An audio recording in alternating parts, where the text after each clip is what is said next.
it's Saturday morning, people. Saturday morning, July, I don't know, I honestly don't know. July 19th, maybe? Hang on. What's the date? July 20th. Hey, not bad. It was only one day off. Not bad at all, eh? Saturday morning, July 20th. It's about 5 a.m. And I just snuck out to the shop to have a coffee and kind of make some plans for the weekend here. I got another very rare weekend at home. I don't get many of those. But I need a weekend at home because, so this weekend we celebrate my late mother-in-law's birthday. She passed away 3 years ago now, I believe. I'm really bad with dates, you guys. I'm lucky if I even know my own bloody birthday, but anyways, my mother-in-law passed away, so we still celebrate her birthday. So we get together with the family, with my wife's family, and there's my wife has 5 brothers and sisters, and they're all married and kids and whatnot. So it's a pretty big family. The family's like, I think we're over 40 strong now, like just direct family, brothers and sisters, and then their kids and whatnot. So we're getting together today to celebrate my beautiful mother-in-law's birthday. So that's why we're home. We stayed home. Otherwise, we'd be at our cabin. But so anyways, it's about 5 o'clock. Everybody's peacefully sleeping. So I sneak out to the shop, do my thing. And I thought I would make a quick video for you guys. So where the hell do I even start? Where do I start? Okay, so I'm gonna start with the feather that I was given, and a lot of people might just go, "Oh well, whatever, eagle feather, cool." But to me, there's huge significance in the eagle feather, right? Remember the tattoo that I got from my dad, right? The eagle, man, right there, front and center. The eagle was my dad's favorite bird. And very important, very special to me. So the eagle feather find, gift, whatever you want to call it, was pretty cool, and it really meant a lot to me. It really struck a heartstring. It did. It really struck a heartstring because I believe in the human spirit. You know, and my dad, when my dad passed away, completely rocked me to the core, because my dad was my hunting partner, my fishing partner, my confidant. He shared my passion for the outdoors and fishing and hunting, and my brother doesn't. So when my dad and I hunted and fished together all the time, and he was my fishing and hunting buddy. And I used to, in the last few years of his life, he was too old. He died pretty young, but he was in no shape to be doing the kind of hunting that I did. We still fished, but we didn't hunt because he couldn't do what I do. He always said, "You're crazy." He'd say, "You're crazy, sport, for chasing a friggin' moose up that mountain and down the other side and packing it out for 3 days." And so anyways, we couldn't do it anymore. But I'd come home from my trips and I'd talk to him about it, and we'd get together for a coffee or a beer or whatever and shoot the shit, and he'd want to hear all about the trip, right? So anyways, I'm a huge believer in the human spirit, and when my dad passed away, I was freaking heartbroken and I was a mess.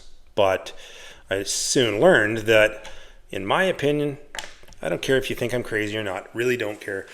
I don't think anybody here that's a member of this team, family, community, whatever you call it, I don't think anybody that's part of this community would think I'm crazy for my beliefs. And my belief is that I can talk to my dad whenever I want. And, honestly, sometimes he doesn't answer me, but most of the time he does. And so I'll just go, if I'm out on one of my hikes or whatever, or if I'm having a shit time, right? If stuff's going south and I'm having a shitty day or whatever, I'll go find someplace real quiet, peaceful. And often it's out in the bush, and I'll just sit down and chat with the old man. And yeah, I can chat to him, and I get feelings back from him that, whatever, hey, it's okay, sport. He used to say that all the time, right? So anyways,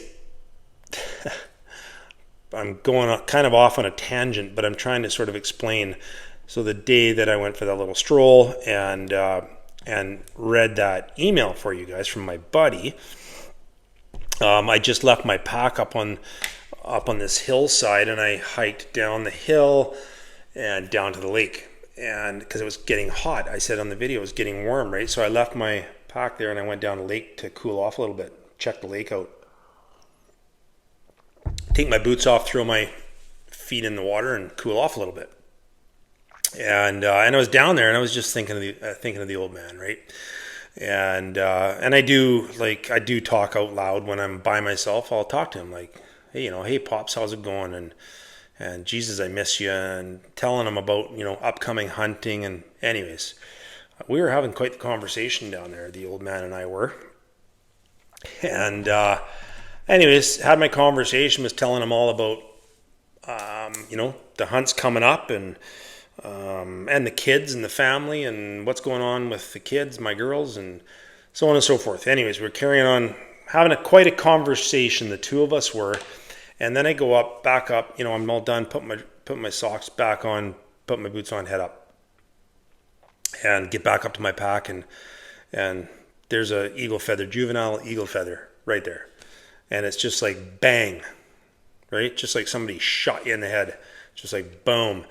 And I get those moments every now and then. And I've said it before, and I think I said it in one of my posts or something. I think I posted a screenshot of a scene, and it says, sometimes I look up and I say, I know that was you, or something along those lines. And a lot of times I'll get that, right? Something will happen, and I'll just look up and go, thanks, Pops. So anyways, that was pretty cool, pretty special. That's the significance behind it to me, okay? That's the significance behind the eagle feather, is because the tattoo and my dad and meant a lot. So anyways, I wanted to share a couple of things. First of all, I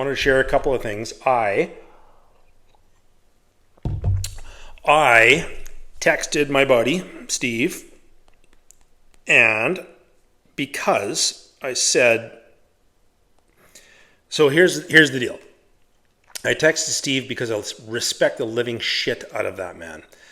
And, the more time Steve and I spend together, I just came home the other day when him and I met for a coffee, and we started talking about stuff and whatnot, and just talking about the past and everything. And we were both like, holy shit, like you're me and I'm you. And it's just like, and I wish I could share a little bit of the stuff that him and I were talking about, but it's very personal stuff.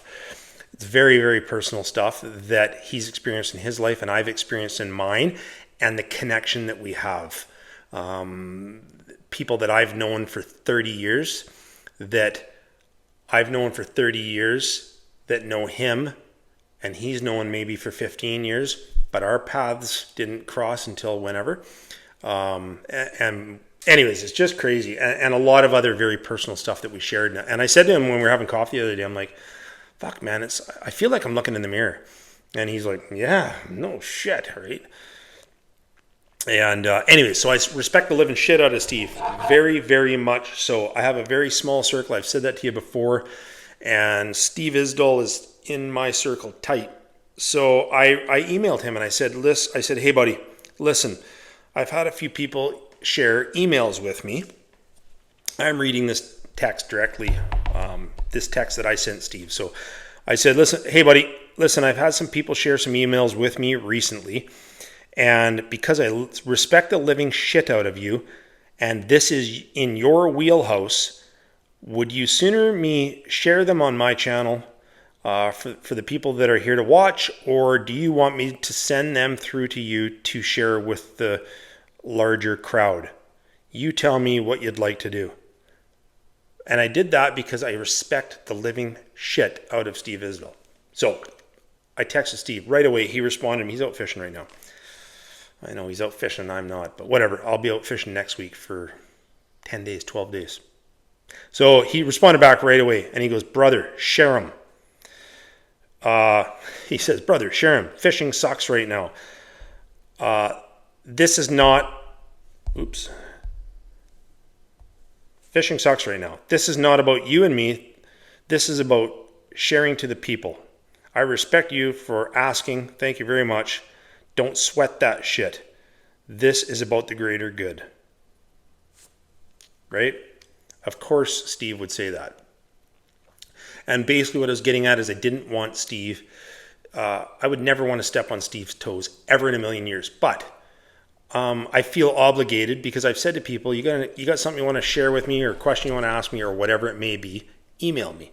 That's the best way to get a hold of me. And people have done that and said, here, hey, share this or whatever. And you know what, you guys, I know for a fact, I've seen Steve's inbox on his friggin' phone. He gets thousands of emails a week, literally thousands. And he's told me before, he's like, dude, if you get an email that's relevant to this topic, share it, please. And I'm right on board with him. It's just for the greater good, right? It's to share the truth with people. So anyways, I just needed confirmation because when I respect someone, that means a lot. Like I would never, ever, ever do anything to cross Steve. So anyways, I did that. And the reason I did that is because I have an email I want to share. And I have a comment I want to share, but I have an email that I want to share from actually a local fellow here on Vancouver Island. He emailed me quite some time ago, and I've been so damn busy. Been really busy. Work's busy, life's busy. Trying to spend as much time as I can with my daughter and her boyfriend before they move down to the States. Hockey season's coming. He's going to play hockey, and she's moving down with him for part of the time. So I want to spend time with my kids. So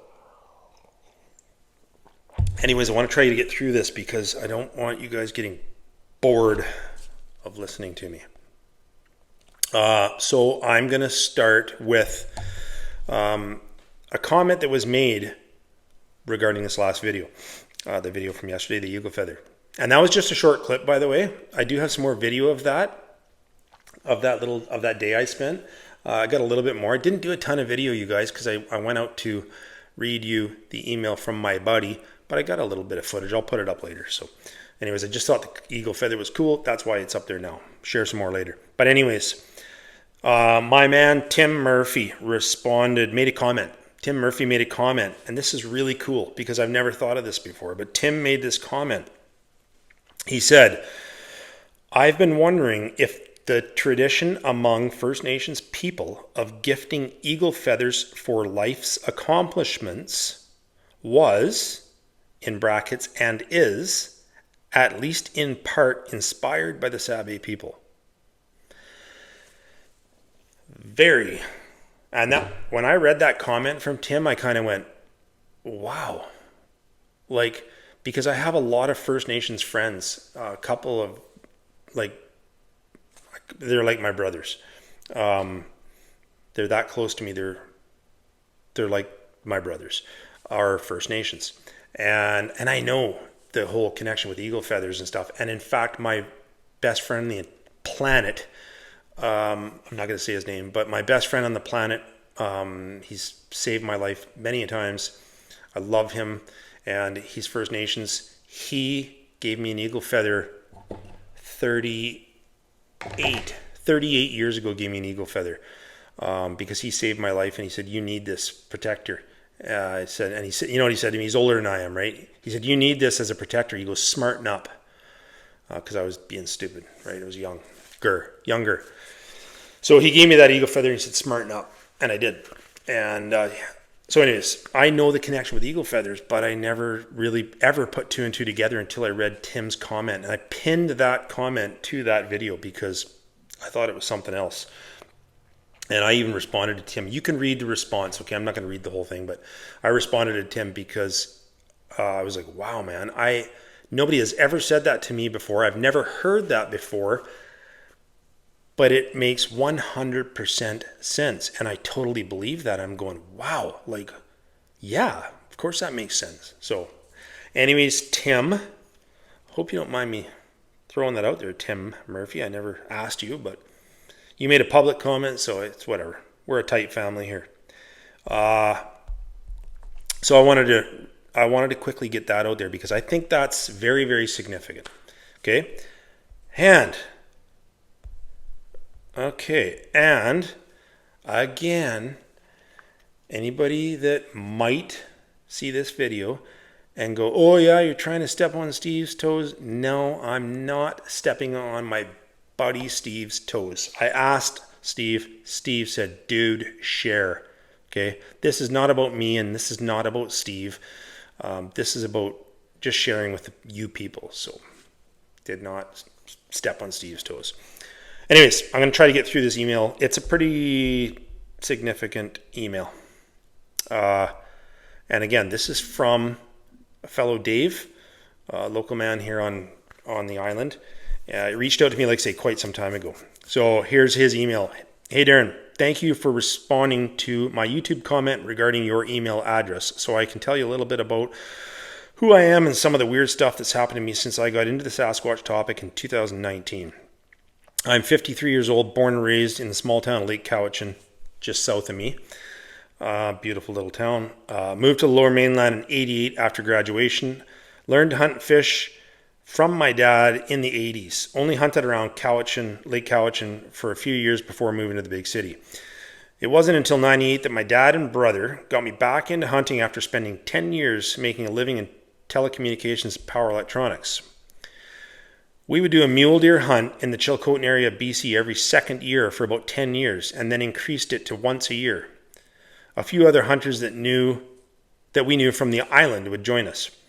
We would camp near our hunting area in a remote area about 2.5 hours from Williams Lake. I know the exact area. I spent a ton of time up there. I've hiked all through there, sheep hunting, mule deer hunting myself. Dave and I have spoke, and I've been right where he is. Around 2018, I found an app for hunting black-tailed deer that was created by a BC hunting guide. Wonder who that might be. The best black-tailed hunter that walks this planet, Steve Isdall. Later that year, on our 10-day mule deer hunt, I began experiencing some weird things. Things like seeing a 12.5-foot human-like footprint less than 50 feet from our camp on the day of our arrival. 4 days later on that same hunt, my buddy and I heard some roaring screams between our positions that Sunday morning on a hill covered with toothpick forested trees. There were 3 roaring screams, with each one lasting approximately 5 to 6 seconds, and just maybe 5 seconds between each one, as if something was taking in a deep breath to repeat it.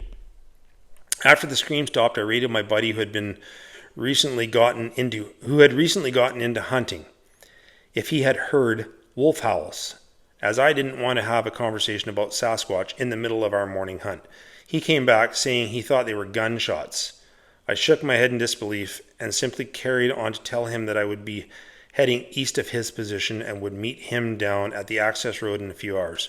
About an hour and 45 minutes later, and after I relocated 800 yards east of the roaring screams, I was standing at the end of an old access road in the turnaround near the edge of it. Had my rifle cradled in my arm, taking in the warm sun, and contemplated whether to walk back up to meet my buddy on the hill in the woods or to walk back along the road as promised. It was just seconds after I had made the decision to walk the road back to meet my buddy when I heard what could be best described as 2 very heavy footprints hit the ground just 25 yards to my right, out of my peripheral vision in quick succession. To be clear, that sound of those 2 heavy thuds were like 200-pound concrete slabs falling from 20 feet and hitting the dirt. This was 10:45 in the morning when temps were -5, no snow on the ground, sorry, I can't talk very good, and just the thermals making their way up the hill from where I came. Without hesitation, I took my safety off and looked towards where the two heavy thuds were coming from. My eyes were trying to seek out a charging bear or something large that wanted me as its next meal, but nothing moved.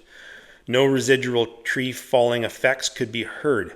But as I slowly walked towards the center of the turnaround, I began to feel what might be described as an electrified sensation that began from the neck and quickly worked its way to the top of my head. Heard that before. And felt that before. Very similar. As I stood, I scanned the edge of the tree line to look for any sign of movement. Nothing. Maybe 20, 30 seconds later, an ermine came out from where the sounds originated from, crawled up the dead stump, and laid horizontal staring at me. Ermine's like a weasel, okay? They're like a little weasel. They're cute little buggers. My mind moved to Sasquatch after trying to eliminate all other possible scenarios. I eventually started walking out of the turnaround and headed back to the meeting area where I would later have my first conversation with my hunting partner about the Sasquatch. That can always be interesting, right, Dave? Hey, did you happen to see the 9-foot hairy guy? Fortunately, he was open-minded about the topic, and although he first thought the roaring screams were gunshots, he later said he really didn't know what those sounds were, as he had only gotten into hunting just a few years ago and hadn't really gotten enough experience to know the difference between a gunshot and the wild sounds that we heard. Before I continue, I must say that I'm not into hunting these beings. Good. Anybody that says they're into hunting these beings is an idiot. Okay? Take that from me. You're not hunting these things. They'll kill you. That's not a fact because I don't know that for a fact, but I believe that till I'll take that to my grave. I also chose to learn a few things from the Sasquatch community that believes they are spiritual beings, so I chose to start running nighttime gifting experiments in 2022, and then again just this last season in 23. I was 8 days into running my gifting experiment on our 23 hunt, which was approximately 4 kilometers away from the original camp, when I got a surprise of a lifetime. And just to preface this, at the gifting area, I would always say a few words to the forest when I checked the gifts in the morning and when I set up the gifting area just before dusk.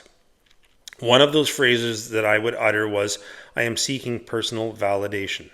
At approximately 1:55 a.m. on the November 28th, our buddy heater had exhausted all of its propane.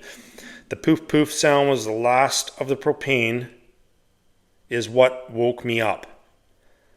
That's when I checked my phone, which was sitting on the shelf in our tent. I then decided to go outside and change the empty tank with another full tank. Maybe 2 minutes later, I'm back in the tent, fired up the buddy heater, took my shoes off, and then tucked into my sleeping bag and laid on my back ready to fall asleep.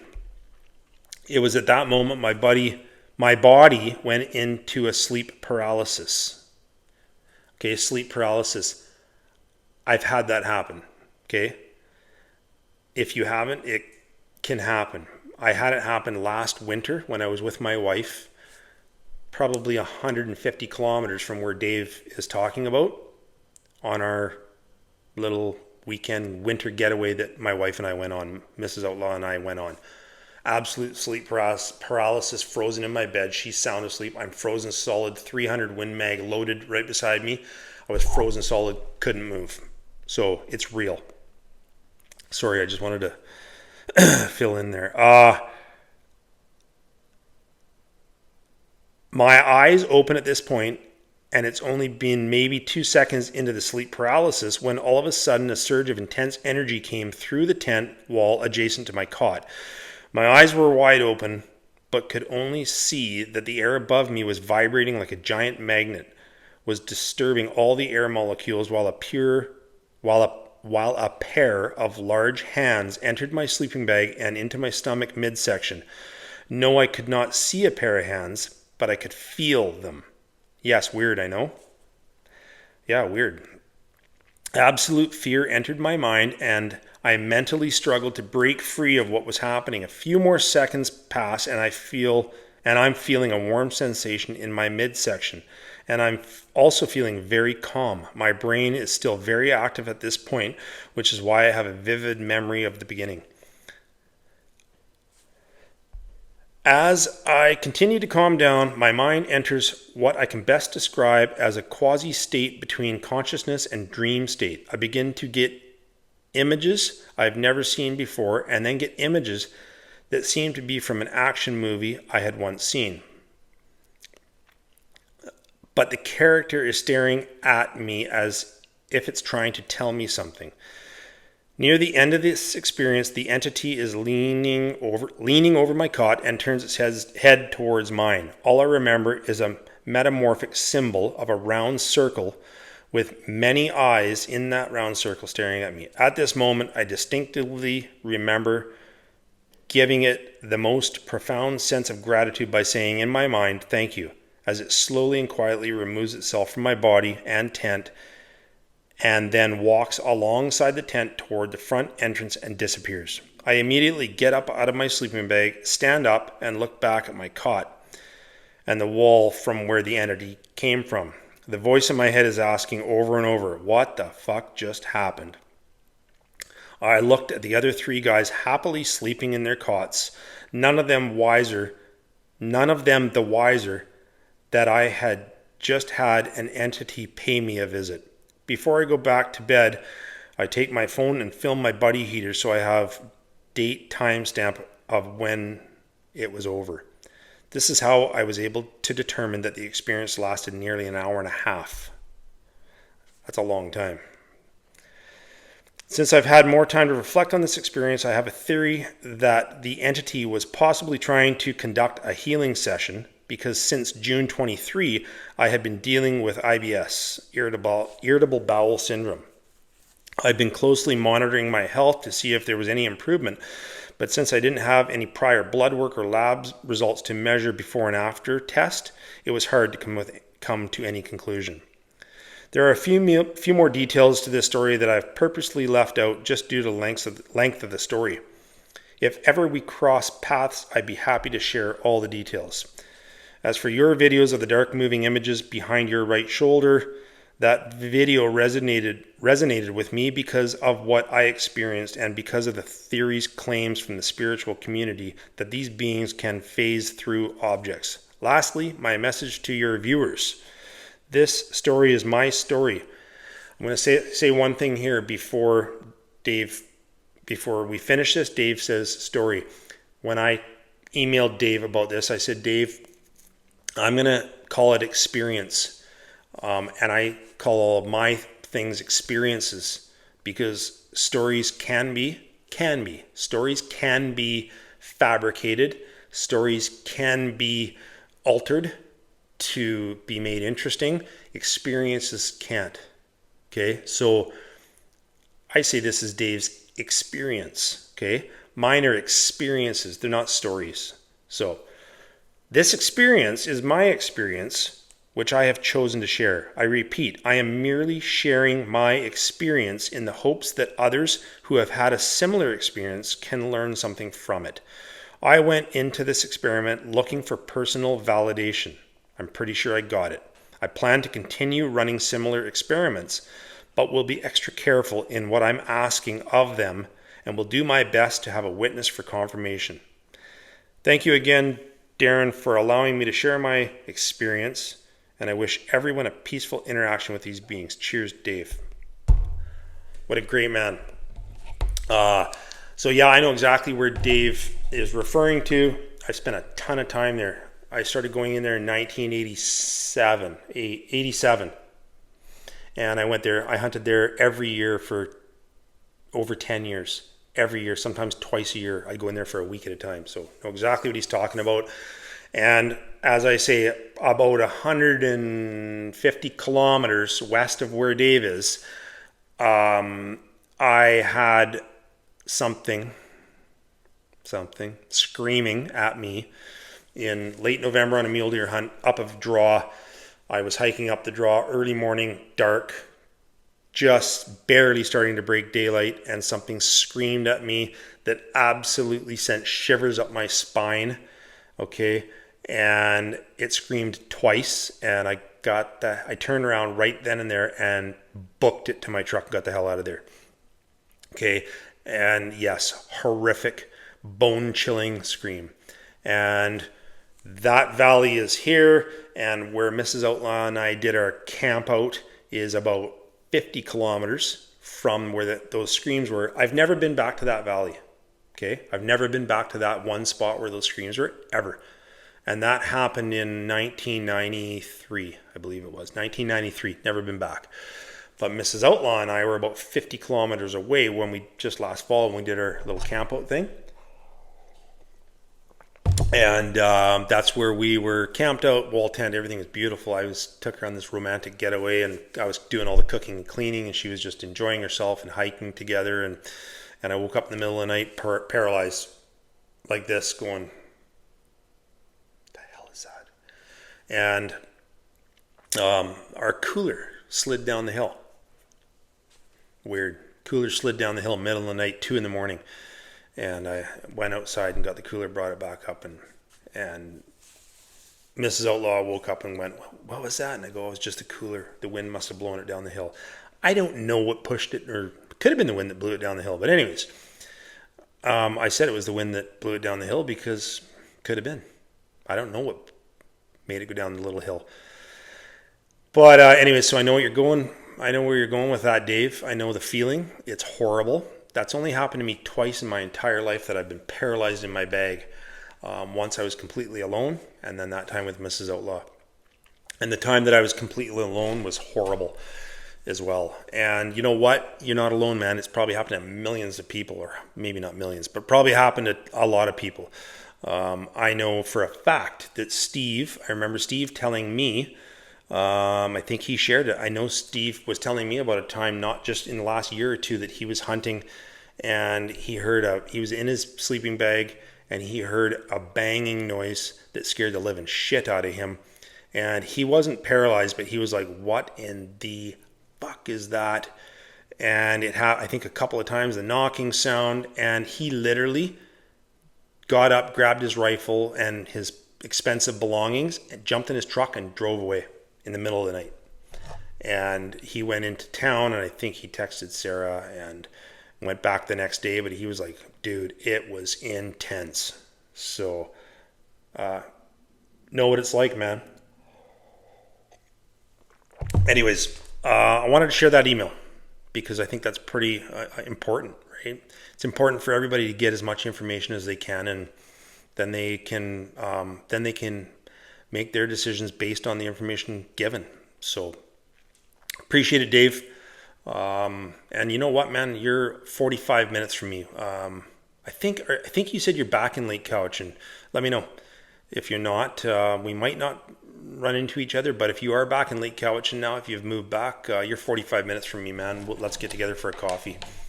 And I think that's it. I'm definitely out of coffee, so I got to get more coffee because I drink a pot of coffee a day. I know it's too much. Drink way too much coffee, but I love my coffee. There's almost nothing I like more than coffee. I love beer and bourbon too, but I love coffee. A lot of comments coming in on these videos. I had quite a few people comment about love the hat, and they loved that shirt. Do I look like a fucking people person? I love that shirt too. That's one of my favorite shirts. And my hat. This is my go-to hat. Not just because it's a how to hunt hat, but Sarah gave me this hat because I gave Sarah and Steve, both of them, but I gave Sarah and Steve a custom-made cedar live edge bench that I made for them. Chainsaw milled, planed it all out, sanded it, stained it, and gave it to them for their outdoor fire pit. And Sarah was so thankful. And she ran in the house and she comes out with this hat, and she gave me the hat, and I was so thankful. I never do anything or give anything expecting anything in return. I would never do that. And she gave me the hat, and I'm like, thank you so much. And she's like, it's just a hat. And I'm like, yeah, but thank you. Like, I really appreciate it. So it's now my go-to hat. And my shirt, I got 2 of those shirts. For when the first one gets worn out, I can get another one. I got to talk to Mrs. Outlaw, see if she made those. She might have made those shirts. I can't remember. I've had it for a long time, but yeah, love that shirt too. So anyways, I am going to go get more coffee. And I'm going to get a bunch of stuff down around the house before it gets too hot. God, I hate summer. Ready for summer to be over. I am ready for summer to be over. I haven't even done a ton of fishing. I've done a fair bit. And we're heading out for, like I said, 10 or 12 or days or 2 weeks or whatever. And I'm going to do a bunch of fishing, get my salmon in the freezer for the year. And I'm done for halibut for the season. I got enough halibut to last me till next summer. So I'll go get my salmon. And I'm training, excuse me, I'm training like a bastard to get ready for sheep, moose, and caribou. And so, yeah, it's going to be a busy fall and winter. Sheep, moose, caribou, and then I take off to go be alone and get lots of video for you guys. So anyways, I am going to get rolling here, people. Thanks very much. Everybody be safe. Thanks for all your support. Thanks for the emails, the comments. I apologize if I'm a little slow on getting back on comments or getting back on emails. You guys, I had no idea this channel was gonna get to the number of subscribers and viewers that it has. Oops, excuse me. I had no idea this channel was going to get the number of subscribers or viewers that it has. So I'm doing my best to get back to everybody. Just bear with me. I will get back to you. I'll do my very, very, very best to respond to everybody. And I'm going to plan, I'm throwing this out there now, I'm going to plan a live Q&A with you guys for probably early September. I know it's a long ways out, but I just don't have time right now. But I am going to plan it for early September before I leave for sheep and moose and caribou hunting. Okay, I leave around the September 15th or something. It'll be before that. Probably around the first week or so of September. We're going to sit down. We're going to do a live Q&A. I'll make sure that it's out there, and there's a... I'll put it on YouTube, that Q&A coming up in 2 weeks or whatever. We'll set it up. Let me know what you think. Should it be like maybe a Saturday morning thing? Again, I'm on the West Coast, so people in the East, you're going to be 3 hours ahead of me. So maybe we do it at like I don't know, 9 a.m. Pacific time. Is it? Yeah. That way it's like noon your time. Let me know what you think. But I'll try to make it so that it's accessible for everybody from the West Coast over to the East Coast. But we will do the live because I want you guys to be able to ask your questions and whatever. And I think I never done it before, but I think I've got it maybe figured out. Steve's helped me a little bit. I think we can do it live Q&A, and you ask questions and I'll answer them right there live. And you guys can all watch that. So. Okay, I gotta roll. I gotta get busy. My honey-do list is growing again. That list never goes away. Unbelievable. And I actually just got a text from Steve that he got into fish. Thanks, buddy. Thanks for rubbing it in. He knows I'm stuck at home right now, so he's rubbing it in that he's catching fish. So good for him. Okay, I'm out of here. Be safe, everyone. Get out and do the things you love to do, even if it's for 15 minutes. If there's something you love doing, go do it. Okay, life's too short. Okay, I'm out of here.